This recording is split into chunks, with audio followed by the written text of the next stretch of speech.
ក៏រកជំរាបសួរអ្នកនរគ្នាដែលកំពុងតាមដានទស្សនាវីដេអូនេះផ្ទាល់ថ្ងៃនេះគឺខ្ញុំលេចមុខឡើងម្ដងទៀតនៅលើ YouTube ថាលើ Facebook page របស់ខ្ញុំតែម្ដងហើយថ្ងៃនេះខ្ញុំចង់មកពីថាប្រកាសមិនប្រកាសទេគឺចុះផ្សាយឬបង្ហាញអ្វីផ្សេងដែលតើតើនឹង page មួយនេះអញ្ចឹងចាប់ពីថ្ងៃនេះតទៅខ្ញុំចង់សាកធ្វើជាការ post នៅវីដេអូផ្សេងៗទៅលើ YouTube ផងនៅលើ Facebook ផង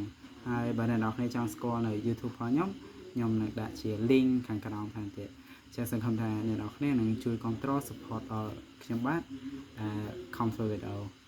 ហើយវីដេអូខ្លះវាអាចនឹងទាក់ទងជាការលេង game ហើយវីដេអូខ្លះទៀតអាចនឹងទាក់ទងជា